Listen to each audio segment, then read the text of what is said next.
Welcome to the Tea Mind, and for those of you that are new around here, I'm Erica, and this is the podcast where we pause, put the kettle on, and reconnect with what really matters.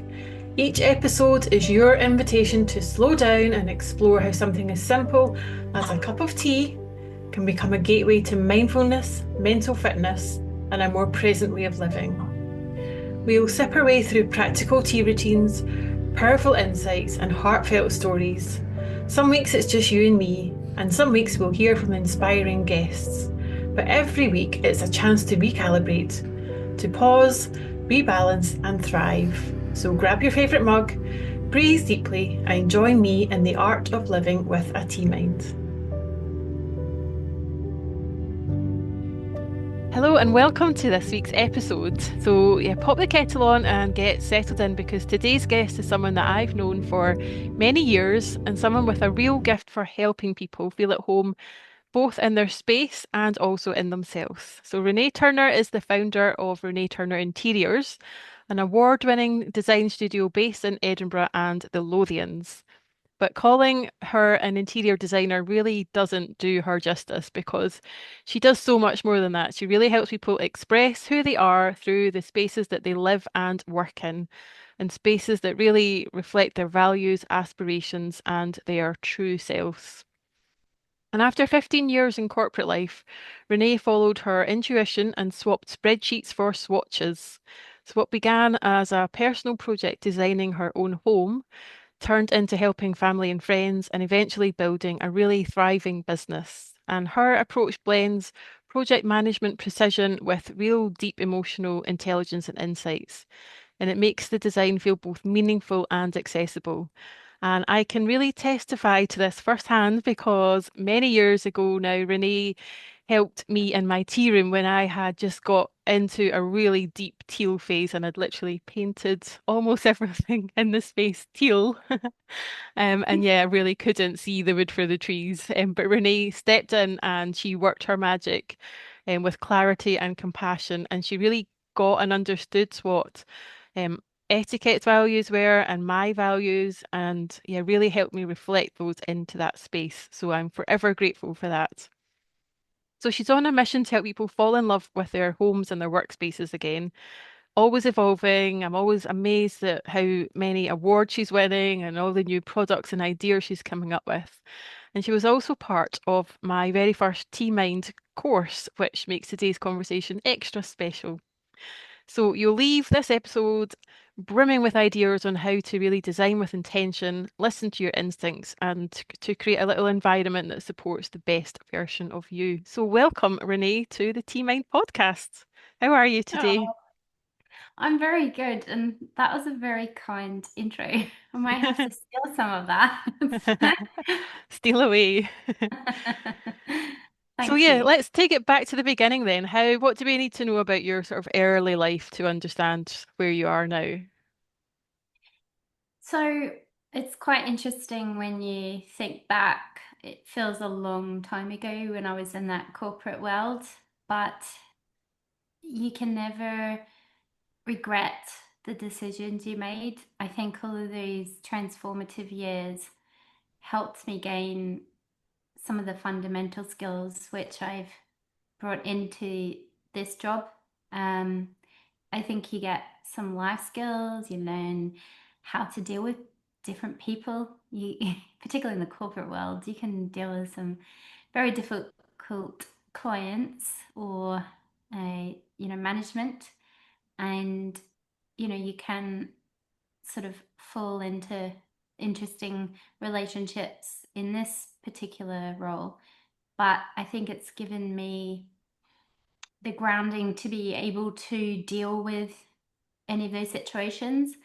Um, the other key part for me is also dealing with challenges.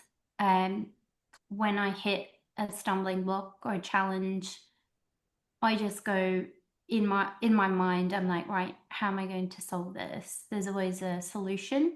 It's like never bury your head in the sand because it's never going to go away. So you have to be upfront, honest, grab the bull by the horns and try to come out with a solution. So So yeah, they're the key takeaways that I've been able to bring into this role. I think for me, in my corporate role, there was a pivotal point where I realized that the some of the ethics as to what I was working on and who I was going to be supporting in making more money in the oil and gas field uh, didn't align with my personal values anymore.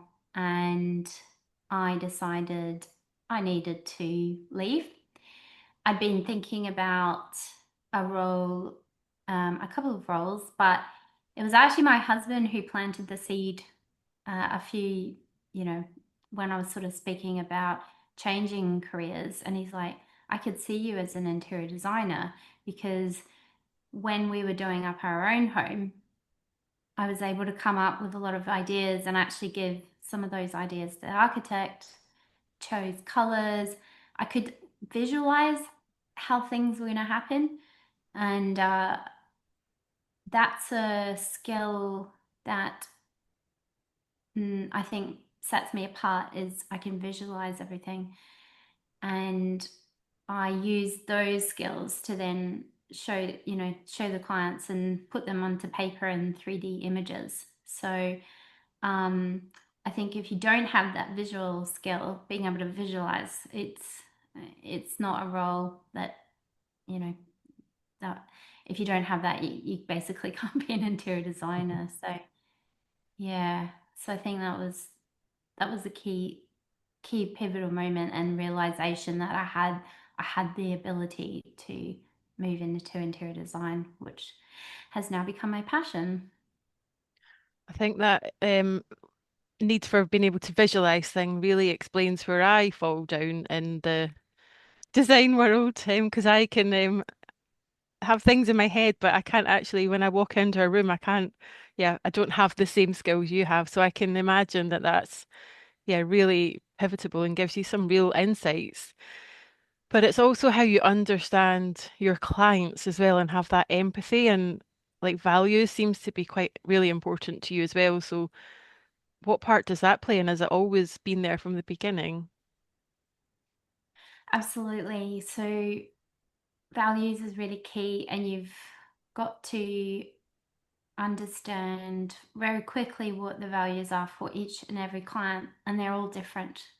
It could be budget, it could be providing a space where you can bring in your family. It could be, I really want this to be a showpiece, or I want to bring my family back together in a room because we avoid the room because we hate it. So there's all different values as to, what makes a person reach out to an interior designer.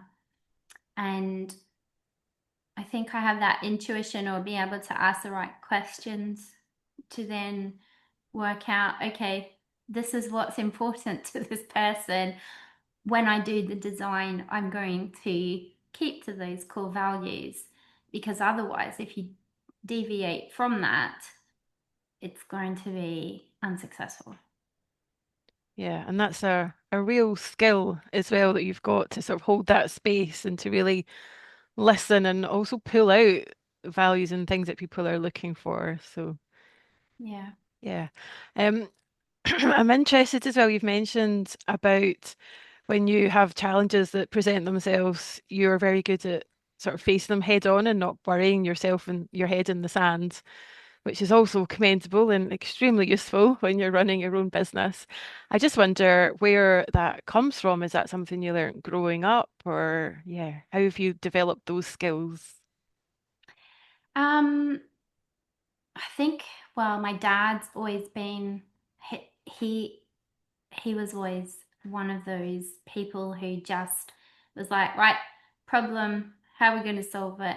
He was always trying to find the solution. I think I learned so much of him. Um, and I have to say, my core values also come from him. So I think your parents often teach you the those core values. Um, and he was always trying to help me to think outside the box as well. So he'd sort of teach me or tell me why he was choosing to do certain things if it related to the home or the family. Um, but intrinsically, you have to put yourself in the shoes of the client.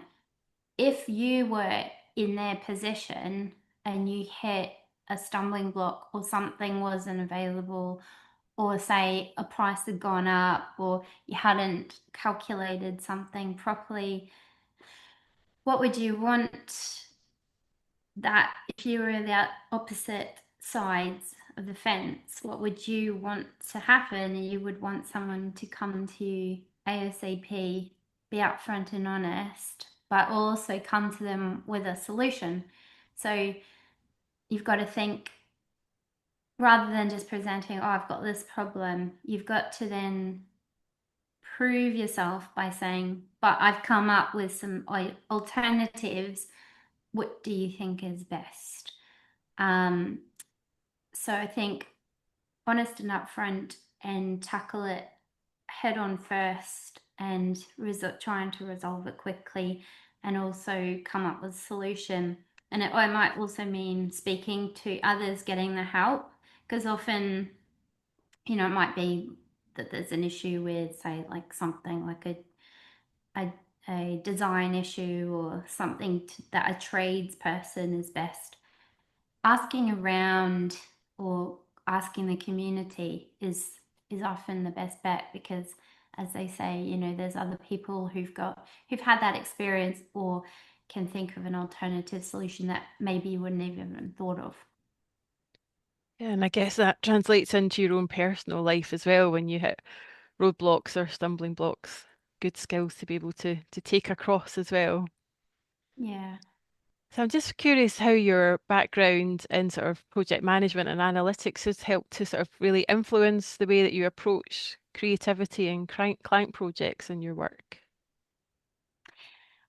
Yeah, so analytics, I'm always analyzing. Having done that for so many years, I think the first thing I do is as soon as I walk into a door, I'm constantly looking around and analyzing what they've got, maybe the colors that they've picked, maybe look at the style, things that perhaps I could make quick suggestions.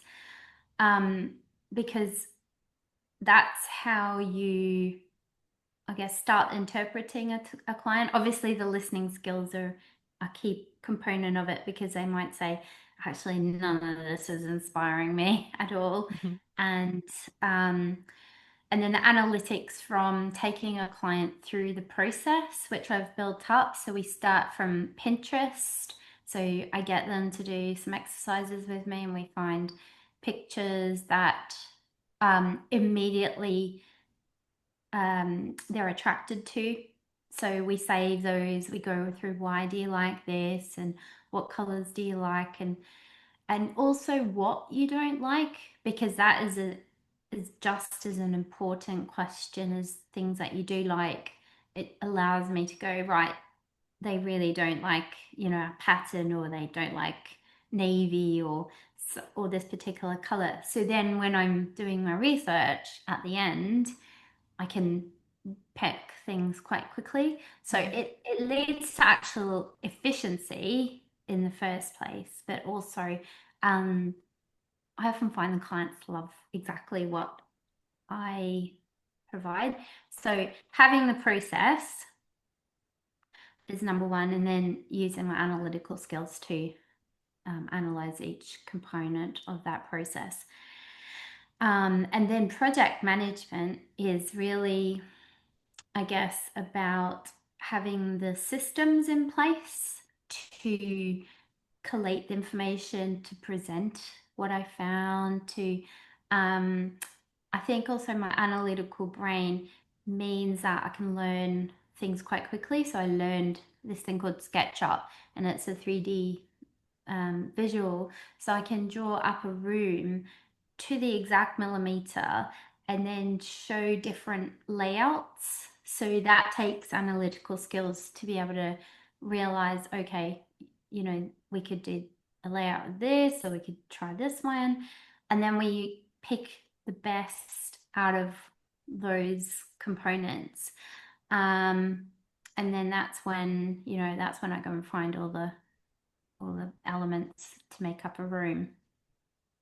And then I'm super on spreadsheets, so I create a spreadsheet overview with budget tab, all the items we're going to buy, all the links, all the measurements, color, a thumbnail, the cost, all of those components. And then either the client can get me to purchase on their behalf or they can go off and buy it themselves. So um, it makes the process super easy for them, takes the stress away, and also it's efficient and we have all the data effectively backing up every component of the step to create an amazing and creative room. So it's not all about analytics.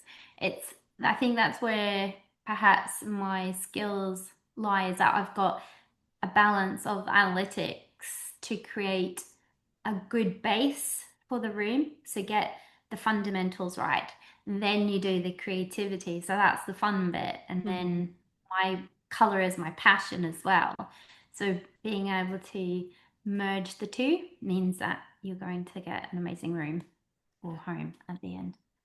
Wow. So I can really see how all your skills are just coming together in this calling that you've really sort of found what you're meant to be doing in life. Would that be fair to say? I think so. Yeah, I think so. I can't see myself doing anything different, um, you know, for the rest of my life, basically. And what's the thing about it, do you think, that you really love that just makes you want to get up every morning? Um, in terms of design, so do you know what the best part is when you get pictures from clients and they go, "Oh my God, look at this room. It just looks amazing." I got a picture the other day. It was a 2 hour consultation. I go in with my paint colors and that sort of thing. She just needs a spruce up. But the new color in her bedroom has totally transformed the room. It just looks so different, but it's just a spot of color. And it's incredible what that does. I think probably the most memorable message was from a client who hated her living room. She said, I just close the door. I don't even go in there because it's awful. It's not me. And so when we finished the project, she keeps saying, "Oh my gosh, we all just hang out in here and it's so great. We just put the fire on like in the winter or whatever and just hang out. And it's so nice. The whole family comes together. So, because I just love it. So that to me is the best successful job. It's actually really I thought about it the other day. It's like dopamine, really. Interior design, it's like dopamine outcomes from creating beautiful homes that are personalized that speak to the client. So that's what I'm trying to do is create Yeah. dopamine. Yeah. Yeah, yeah, it's dopamine and yes, so much more because that transformation not just transforms the room, like you say, it transforms people's lives. And that space, the environment that you're in is so, so important. Have you got any sort of simple tips that people could maybe take on board, like whether it's color or things to watch for or to be aware of? What's sort of really sort of key lessons that we could perhaps share with people? I think, as I said, color is a huge has a huge impact on our rooms. And just adding a touch of color can make such a difference. So, a new paint color can totally change the feeling of a room. So, that's number one. Um, and then number two is, you could add a few cushions or um, a rug. It doesn't have to be. like all new furniture. It can be the simplest of things. Adding just some nice decor or a plant here, looking at how you can fill a space if it's feeling void. I think that's probably the hardest bit for some clients is you can walk into a room and it might be all grey and white with no pictures, there's no personal touch. So it's about being able to think through all the different items and think about what would make you happy, what show you pictures, show you paint your favorite painting, getting a beautiful plant, um, decor, maybe some trinkets that you've picked up on your travels. Um, but yeah, I think that's the key thing is just filling it with something that relates to you and the colors you love. Because I wouldn't go with trends just for the sake of trends, which I think some people can get pulled along on. If you're going to start somewhere, go on Pinterest and see pictures that you're like instantly drawn to and not think too much about it. If you start thinking about it too much, then you're going to start going, oh, I'm not sure. And what happens is in Pinterest, when you start pinning, you'll start to see similar pictures or similar colors start to evolve, and they're the ones that you should go for. What about clutter? How important is it to Oh, declutter? yes. Clutter. That I'm going to be honest. I can get a bit like that where I just get clutter. Um, so I actually use a lady called Gemma Stevenson, and she owns Your Organized Space. She helps me with clients who've perhaps built up, quite a lot of clutter. They've collected stuff over the years, but they need that person outside to come in. I like to use Gemma first before starting a design because it's really important to get rid of things that we will not be using in the design. So basically having a nice clear room. What is left is exactly what we're going to, work with. Mhm. Um, and it just makes my life a lot easier rather than because that the clutter does clutter my mind too. If I'm seeing a lot of stuff, I can still see through it, but it's just much easier if we can get that out the way and then see what we have to work with. It really reminds me when we're sort of working with the tea space, we start from a space first sort of goal. So we clear everything and then add purposefully. So you'd add in what tea bowl you want to choose depending on what season it is, what tea you're drawn to, and then add in something like a nice, something that's personal that has meaning to you. It's maybe related to the seasons again. So it could be a nice flower or something, and just keeping it really simple and building it up layer by layer, but not too much. Um, and I have, so we moved house last year, and our old house had just got it kind of run away with us. We'd been so busy and it was just clutter everywhere. So I did take the chance to try and sort of declutter as much as possible. It's a lot of it's not possible when you've got busy family life and everything, but I really tried, and I tried to go into this space with the space first philosophy. And it's been transformative for our family life because the space has a much more calming feel. Like you walk in the door Amazing. and immediately everyone feels more like they can let out a breath and a sigh. And I think we enjoy living and congregating in the space a lot more as well because there's less stuff in it and there's more space surrounding things. So yeah, has really been an eye opener to how important space and your environment really is. I totally agree because if there's stuff everywhere, it's the one thing you want to do is get rid of it and it just clutters your mind. You can't sit calmly, like especially you can't just sit and drink your tea. So you have to definitely, yeah, do all those questions. But personally, I think also if you don't have the time, definitely get someone in to help you do it. They're an absolute godsend. Yeah, well worth it, I would imagine. Yeah. And do you have any little spaces or little pockets in your house where you retreat to with a cup of tea or a coffee, or do you set Yeah. up little zones for that sort of activity? I love my little living room. It's my favorite place in the house. It's so reflective of me and the colors I love. And it's super comfy, cozy, particularly in the winter. I love it.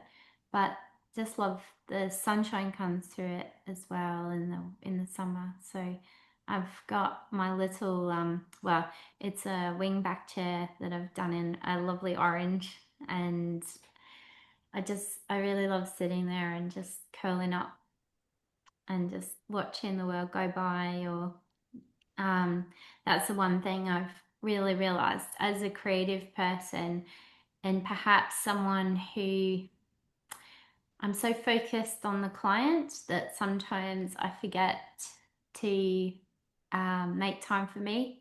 And so, as a creative as well, that can be so depleting.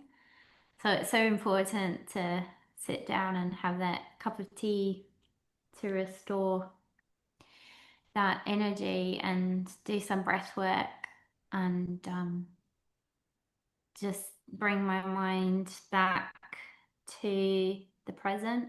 You forget how quickly you get caught up in the craziness of life and, juggling everything that you often let yourself, get carried away and you forget to restore yourself. Yes, and that's something I know from working with you before that you've got a lot of the earth element within your makeup, which is often referred to as the sort of the mother element. So you obviously sort of look after everybody else and always doing things for other people, and sometimes it can be harder to put boundaries in place and to take time out to look after yourself. So yeah, having those little pauses, whether it's for a cup of tea and just reading a book or whatever it is, just yeah, really, really important to gift yourself that space because yeah, no one Yeah, else is going to gift it for you, are they? absolutely. Actually, I've forgotten what's I'm drinking Blooming Marvelous today. What's that one? What's So that's the wood element, which is yeah, great for sort of springtime and sort of taking action and moving forward. And yeah, it can also help to control the earth element. So yeah, a really good ah one to do. interesting. Okay, so I've Yeah. picked one today. That's one I was drawn to. So Ah, nice. So yeah, ready to sort of take action and yeah, make things happen and move forward. And yeah, it's all related to like green things and the spring season and so on. I found it extremely helpful when we moved house. I was very because I'm very much water elements. So for people that don't know, it's the sort of Chinese five elements. They start with sort of water, which is winter or that sort of dreamlike state, and then they move through to wood, to fire, to earth, and to metal.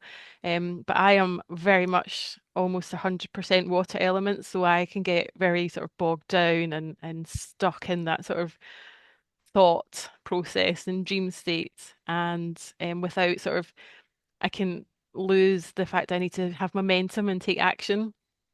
So my house before, much like all my other workspaces, was all teal. It was very blue. Everything's like water element. So when I moved to this space, I made a conscious effort to put more wood element into it. So a lot more greenery and spring-like colours and plants. I really filled it with. I could never keep a plant alive before, but here I've got plants everywhere. Just bringing the outside in as much as possible. And yeah, I've got lots of greenery, like green cushions and green furniture, green bedding, that sort of thing. And it has made a huge difference. I've been able to sort of move forward and progress and take action on things that I've been wanting to do for years and I've just been kind of bogged down in. So yeah, it's just amazing how much color and fabrics, things you bring into your home and how you what you do with your space can make a huge difference to you. So yeah, I think the work that Absolutely. you do is so, so important. What's just Yeah. wondered if you sometimes I wonder if you ever get sort of blocked creatively, and if so, what sort of tips do you take from your toolbox to help yourself get unblocked and to get that flow going again? Yeah, so definitely, I think the key thing for me is that it's when I get stressed out. It's the worst thing for someone who's creative, and you need to have the tools. So, um, I'm actually working with someone at the minute who's teaching me a couple of tools, good habits to breathing techniques to try and get your breathing patterns back in place to help reduce the stress. Um, and also, I think the key thing is to have that time out to get back to being creative because I think often I'm trying to um, basically do way too much on the maybe the technical side or the business side, but actually just remembering to go back and be inspired from magazines or just see what other people are doing or finding new ideas. I think that that's really really important. Yeah. Yeah, I think it's so important, and I think it's something that it's almost, we feel embarrassed to do that in this day and age. It's all about Yeah. being busy, busy, busy, working 9 to 5. But actually, in the job that you're doing, I hesitate to call it a job, but when people are creative and they need space to think, that's so, so important. Working Yeah. 9 to 5 and being busy and just trying to reply to every single email isn't really going to cut it. When do you ever get a chance to step away and kind of take a bird's eye view and not think, just get out somewhere, go a walk somewhere and just let your mind wander? And it's at those points when we take time out or consciously do something else that's when the solutions or the big ideas come. So yeah, I think that's Absolutely. so And I important. often find speaking about it to someone else, like, and maybe, having like a big, so I've just done that recently with um, a lady who's my ops manager, and we sat down and we were like, right, plan for the next 12 months. Where do I want to get to? And that's when you can really stop and step back. So I haven't really launched it yet. I've got something happening in September, but that's been a creative process, and I think it's going to fill the market really well. There's a gap there, so it's coming up with those ideas to make life more simple, that help people who perhaps don't maybe have the budget to get an interior designer in, or maybe they just go, actually, we're really happy with the furniture we have. We just need a new color fabrics and some wallpaper. So yeah, so watch this space. It's coming in September, which is good. Sounds exciting. Yeah. And yeah, I love the fact that you're doing sort of breathing to help you de-stress as well. That's something we do quite a lot with the T Mind members as well. So there's loads of sort of simple breathing techniques, but I'm a big fan of the physiological sigh, where you just take a deep breath in from your belly and then a big breath in at the top. or another one if you can manage it, and then just breathe out through your mouth nice and slow as if you're blowing out through a teeny tiny straw. And yeah, I just surprised every time just by doing even one breath like that instantly helps to reset your nervous system. Yeah, something Uh, simple you can do with a cup of tea as well. Amazing. And yeah, you've mentioned visualizing quite a lot in the creative sort of space. How do you use that in other ways for your business or things you want to achieve in life generally? Um, yeah, I think it's really important to, visualize where you want to get to, where you visualize what, I guess it's like what you want to achieve. So by visualizing yourself doing that sort of makes it a goal, and it's like, well, how am I going to achieve it? What steps am I going to take to get there? So trying to use that as my motivator, if that makes sense. Yep. Hmm. And I think also just, I mean, I guess I help my kids as well, you know, to explain things because I'm very much a visual, and I think, well, actually, my two boys are really visual as well. They're super creative. So, explaining things like maths, I know that might actually surprise some people, but maths is actually a really visual thing. It's an art. So, it's being able to see patterns. So, sometimes actually drawing things to explain maths is um, really helpful, That explains a which is lot in my life why. then. I think that's why I used to love maths. It's not crazy, but yeah. Gosh, you've got so many skills. Oh no. I think it's all just that's part and parcel with being, you know, sort of having that, yeah, the visual and music. Actually, that's the other one. If you can visualize like when you're playing and that sort of thing. I'm not so great on piano, but I'm learning. And what's next in store then? You mentioned you've got some project coming up later in the year. What else would you like to achieve? What's your ambition for your business? Um, yeah, do you know, I just feel so content at the minute. I just want to, help more people and I guess also help others. I would like to do some charity work. I'm trying to get to the point where I can sort of get a little bit more time to have that extra time to help out. So I'm sort of seeing where I can do bits and bobs. So there's like a careers day at a school, so I've agreed to go and present there. And then there's been an opportunity which will be coming up to help some high school students with, being a business mentor. So um, any sort of those bits and bobs. But yeah, that I think I'd like to maybe just free up my time a little bit to do some of the things and find a passion just to help the community more. I feel like I've just been so focused on the growth in the business that those things are as important to me as running having a career.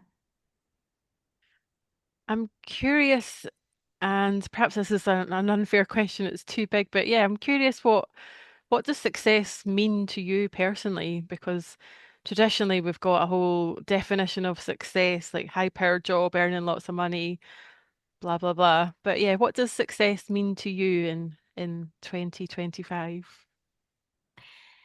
Success is, I think, really, as well, when I was saying before, is just having all of my clients come away so happy and just giving that positive feedback. That's number one.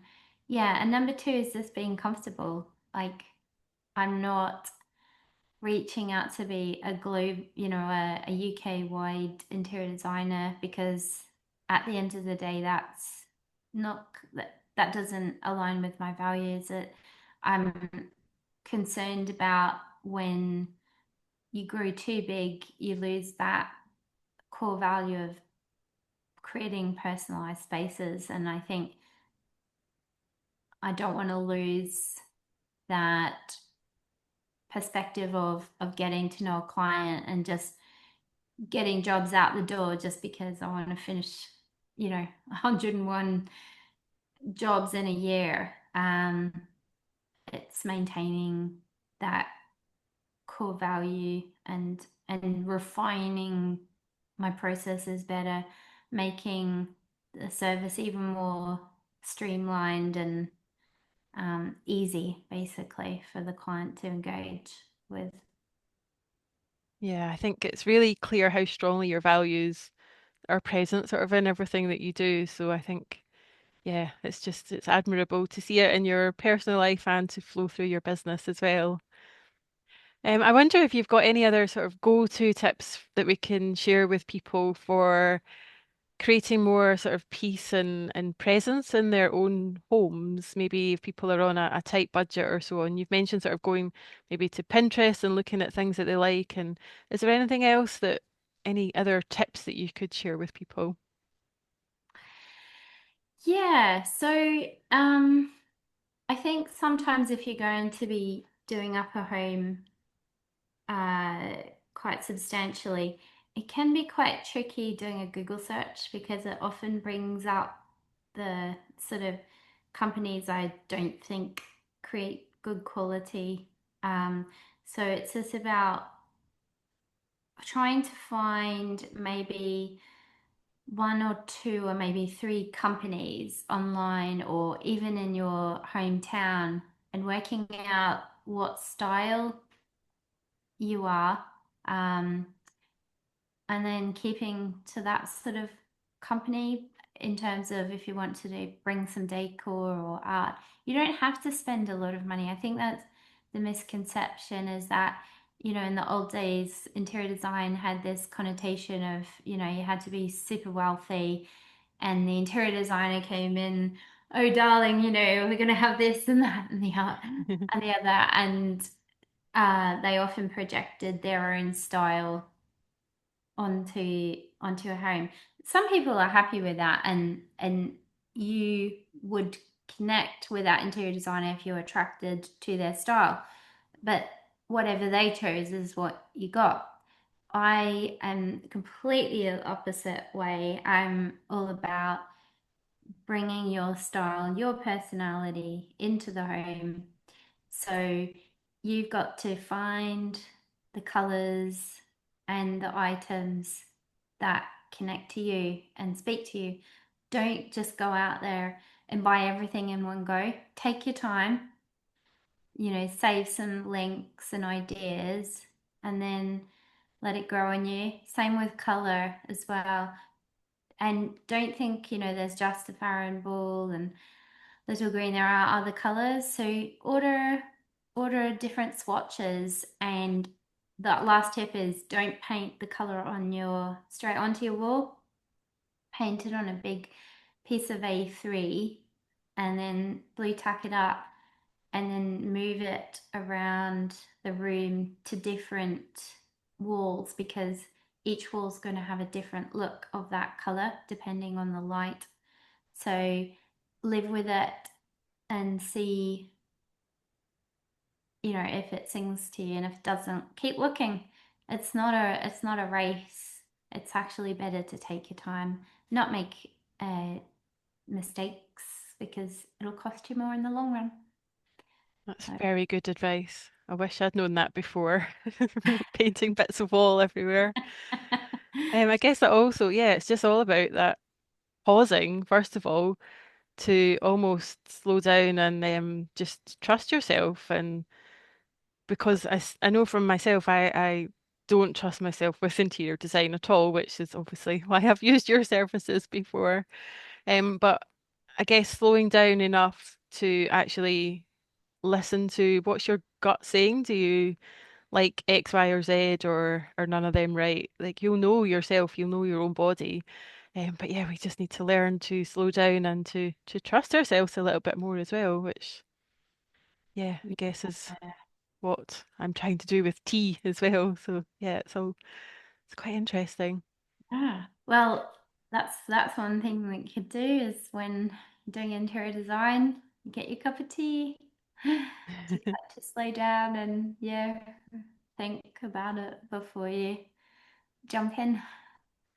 Yeah, I guess that's maybe a tea routine that people could try this week if they are maybe choose one space that they want to really make their own, or yeah, just improve a little bit. And yeah, first step would just be to sit in it and have a little pause for tea and Yeah. let open their mind to whatever comes to them, what they're attracted to, what colours, yeah, any little knickknacks or things, personal things that mean something to them that they could bring into the space. So yeah, just to Yeah, sit and exactly. have fun with it and yeah, maybe sketch it out or make a list, Yeah. however people prefer. Yeah.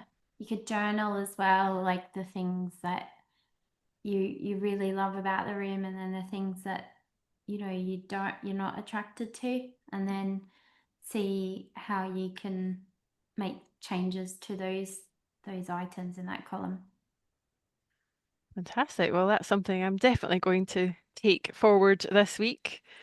And Amazing. yeah, think about in interior design and space in a different way, and yeah, not be um so overwhelmed and scared by it. I think just to sort of, yeah, trust ourselves and reach out to people that we really resonate with, like yourself, to help us along the way. I think it's so important. And yeah, life's too short. Your space that you're living in can have a huge impact on yourself, your family, your teammates, and so on. So it's worth Exactly. spending a little time focusing on it for sure. Absolutely. Great. Well, as we draw this to a close, is there anything that we've not covered or that you think it would be helpful to share before we finish? No, I think we've covered it all really well. I think, I think the key thing is that it's interior design is, it's not all about big budgets. It's accessible to everyone. Uh, you just need to think about, it's not just like, oh, you have to buy expensive things. I think that's the misconception. It could just be a bit of color. It could be reupholstering a sofa that you love, but giving it some new life and a new look. So yeah, it's so important in our lives because we spend so many hours of the day in our homes that we really do need to feel connected to them, to basically be happy. Yes, amen to that. Well, on that note, yeah, I'm so impressed with what you've done in your business so far, and I can't wait to see all the amazing projects and things that you're going to do in the future, especially your new thing that you've got launching later on in the year. So yeah, everybody watch out for that. And yeah, hopefully we've been talking about doing a sort of design and sort of feng shui tea five elements sort of event at some Yeah, stage. So that yes, sounds good. I have just a couple of things to that, so yes, we should plan that. yes, maybe when things calm down a little bit, we can Yes, get that in the diary. That would be great. absolutely. I'd But love to. yes, I would just encourage people to just take a little pause and choose one little area of their space wherever they are today, and yeah, have a think about what you could do with it. A few simple changes to make you feel happier in that space. And yes, do look up Renee. I'll put the links in all the show notes as well so people know where to find you. And I'll let you go and cozy up in your lovely orange wingback chair and enjoy the rest of your blooming marvelous tea. Lovely. Thank you. Thank you so much for joining me. Thanks for having me. Thanks for sharing this cup of calm with me. As you move through your day, take the tea mind with you. Pause when you can, breathe, and be kind to yourself. And please follow the Tea Mind to get new episodes as they land on Apple Podcasts, Spotify, Amazon Music, or wherever you get your podcasts. Until next time, stay present, sip slowly, and thanks for listening.